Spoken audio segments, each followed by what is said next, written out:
สบายดีพี่น้องเนาะมื้อนี้ก็เบาคำกะสิพากพี่ๆน้องๆเนาะ FC ทุกคนพี่น้องหรือว่าอยู่ในต่างประเทศยินดีต้อนรับเด้อพี่น้องมื้อนี้เบาคำกะพากวิวงามๆให้ทุกคนเบิ่งเนาะทุกคนมาชมพี่น้องแถวบ้านเฮาเนาะนี่คือทางพี่น้องมันเขาเจ้าเฮ็ดทางเนาะทั้งนั้นก็ห้วยพี่น้องเอ้ยนั่นนะห้วยเนาะกำลังเขาบุกเบิกพี่น้องเขาจะเฮ็ดทางเนาะวิวงามดีพี่น้องทั้งนั้นก็ผู้พี่น้อง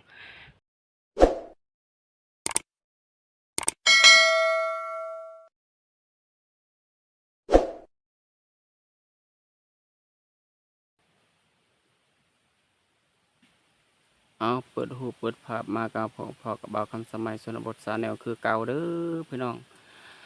สบายดีทางภาคลาวหรือว่าสวัสดีทางภาคไทยหรือว่าอยู่ในต่างประเทศยินดีต้อนรับที่เขาสองบ่าวคำสมัยชนบทสาแนวพี่น้องเนาะในมื้อนี้บ่าวคำก็สิภาคพี่ภาคน้องเนาะแบบวิวงา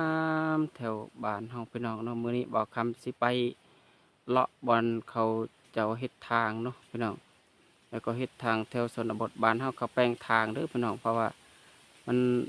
มันมีผู้เนาะแต่ว่าเวลาฝนตกก็มันเจือนตลอดพี่น้องเนาะมันเจือนตลอดก็เลยว่าเขาสิเฮ็ดทางใหม่พี่น้องแถวชนบทบ้านเฮาเนาะมื้อนี้ก็ปากคำก็ภาคพี่ภาคน้องเนาะหรือว่าอยู่ในต่างประเทศหรือว่าทางไทยทางลาวพี่น้องเนาะติดตามนำกันเลยพี่น้องเนาะไปชมนำกันเลยเนาะ เพราะบ้านนั้นเขาเจ้าปลูกกล้วยนะทางนั้นเนาะทั้งนี้ก็มีห้วยอีกพี่น้องเพราะว่าห้วยนี่ก็มันเลาะตามนี่เลยพี่น้องบรรยากาศแถวบ้านเฮาพี่น้องแถวชนบทเนาะอันนี้แหละพี่น้องกำลังเขาบุกเบิกทางเนาะตอนนี้ผากพี่ผากน้องผากFCทุกคนเนาะนี่บอกคำกับมาเบิ่งบรรยากาศพี่น้องบอลเขาเจ้าเฮ็ดทางไม่ไหมเนาะ แถวบ้านเฮาเนาะพี่น้องภาพสวยๆงามๆเด้อพี่น้องไผเบิ่งแล้วเนาะมาหับชมเนาะภาพสวยๆอย่าลืมพี่น้องกดไลค์กดแชร์ให้บ่าวคำชนบทเนาะวันนี้บ่าวคำกะมาเบิ่งแบบภาพธรรมชาติพี่น้องแถวชนบทพี่น้องทั้งนั้นก็เซพี่น้องเอ้ยเซละน้องเนาะบอนก็จะปลูกกล้วยพี่น้องวิวงามอยู่ทั้งเอ้ยเขาว่าแนวภูตะยงเนาะตอนนี้บ่าวคำก็อยู่ภูตะยงพี่น้องเบิ่งบอนเขาเจ้าเฮ็ดทางเขามาชมวิวทีนี้เนาะติดตามกันเด้อพี่น้องสบายดีทางภาคลาวและสวัสดีหรือว่าสบายดีทางภาคไทยเนาะและอยู่ในต่างประเทศยินดีต้อนรับพี่น้องที่มาเบิ่งมาชมบรรยากาศเด้อพี่น้องบ่าวคำก็มาภาคพี่ภาคน้องภาคFCทุกคนพี่น้องมาเบิ่งเนาะบรรยากาศแถวบ้านเฮาพี่น้องแถวชนบทวิวงามๆเนาะพี่น้องมีแต่ผู้พาพี่น้องเอ้ยเนาะแถวนี้เนาะบอนเขาเจ้าบุกเบิกเขาเฮ็ดทางเนาะแถวนี้กำลังเขาบุกเบิกเขาจะเฮ็ดทางพี่น้องติดตามนำกันเด้อพี่น้องมันก็มีเสเนาะเสละน้องพี่น้องทางนั้นก็มีเสละน้องนั่นก็ทีมงานเฮาพี่น้องมากวดกาเนาะนั่นกำลังบุกเบิกทางพี่น้องนั่นก็มีเสพี่น้องเอิ้นว่าเสละน้องเนาะตรงนั้นเนาะภาพสวยๆงามๆผักผีผักน้องเนาะ FC ทุกคนเนาะ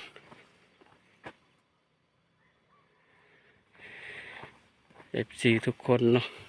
มาเบิ่งภาพงามๆเนาะสวยเด้อพี่น้องหรือว่าอยู่ในต่างประเทศยินดีต้อนรับเนาะบอนกระเจ้าไปใส่มองหาปลาเนาะเท่านั้นเนาะนั่นก็เซงามเลยพี่น้องเนาะตรงนั้นก็มีเซพี่น้องบอนกระเจ้าไปใส่มองเนาะไปหาปลาแถวตามห้วยตามห้องเนาะบรรยากาศพี่น้องติดตามน้องกันเนาะพี่น้องภาพบรรยากาศสิบผักพี่ผักน้องบรรยากาศสวยๆเนาะพี่น้องตอนนี้เนาะ ทางนั้นก็มีเสพี่น้องพี่น้องเป็นตาญาติเลยพี่น้องเอ้ยคอยนี่บรรยากาศเนาะงามๆสวยๆเด้อพี่น้องอันนี้ก็มีทางกำลังเขาบุกเบิกทางพี่น้องเขาจะเฮ็ดทางใหม่พี่น้องกำลังเขาบุกเบิกพี่น้องเพื่อเขาจะเฮ็ดทางกับพ่อแห้งเนาะพี่น้องเนาะบรรยากาศยามเช้าแถวชนบทพี่น้องทางนั้นก็มีเสละน้องพี่น้องนั่นก็มีเสละน้องน้องมีแต่ผู้พี่น้องวันเขาเจ้าเฮ็ดทางนี่ก็ยกถึงผู้พี่น้องตอนนี้เนาะนี่ก็ลงนี่โป๊พี่น้องสันแห่งนี่พี่น้องทางทีมงานเขาก็ปฏิบัติงานพี่น้องกำลังย่างเนาะพี่น้องเนาะตอนนี้กำลังย่างพี่น้องพี่น้องวิวงามนี่พี่น้องบรรยากาศเนาะพี่น้องเนาะบรรยากาศยามเช้าพี่น้องทางทีมงานเขาเนาะทางนั้นก็มีเสเนาะพี่น้องคือเสละน้องเป็นเสละน้องบรรยากาศเนาะ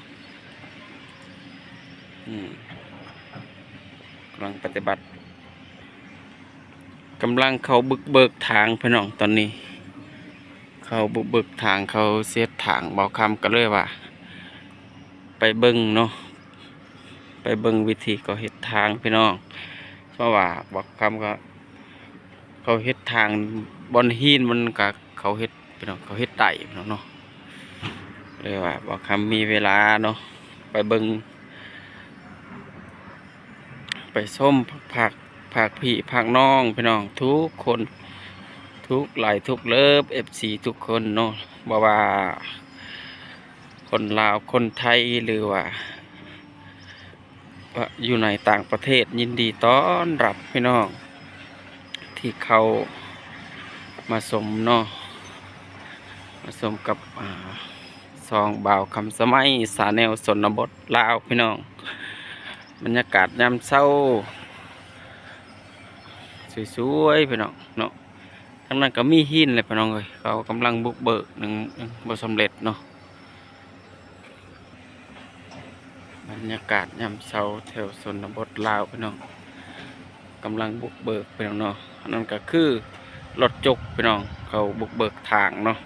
บอกคำก็มีเวลาวันนี้เนาะมีเวลาไปเยี่ยมยามทางทีมงานเฮาลงกวดกูเนาะกวดกาเบิ่งเขาเฮ็ดทางพี่น้องทางทีมงานเฮาเนาะนั่นก็คือทางเด้อพี่น้องเด้อกำลังเข้าปฏิบัติงานอยู่เนาะบรรยากาศยามเช้าพี่น้องมื้อนี้ก็แดดน้อยหนึ่งเนาะพี่น้อง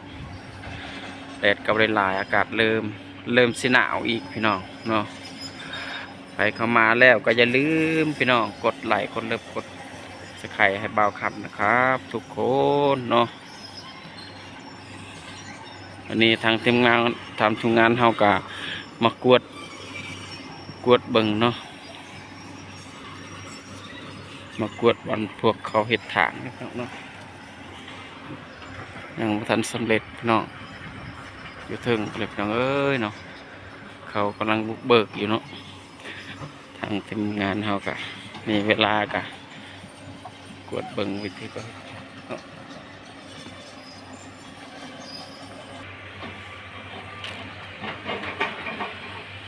ทางนั้นก็มีรถพี่น้องเขากำลังบุกเบิกพี่น้องเนาะกำลังเขาบุกเบิกพี่น้องบรรยากาศยามเช้าเนาะพี่น้องทางทีมงานเขาก็ลงมากวดกาเบิ่งเขาเฮ็ดทางตอนนี้เนาะนี่คือสวนกล้วยเนาะพี่น้อง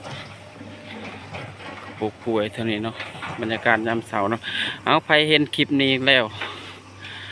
ก็พากดไลค์กดแชร์กดติดตามเนาะพอคำกับเวิร์ดเท่านี้เลยพี่น้องเพราะว่าอยู่ทางลาวทางไทยแหละอยู่ในต่างประเทศเด้อพี่น้องกดติดตามกดไลค์กดโพสเนาะเพื่อว่าบ่าวคำสิเฮ็ดคลิปต่อไปพี่น้องใครมาชมมาเสือแล้วก็ลืมเด้อพี่น้อง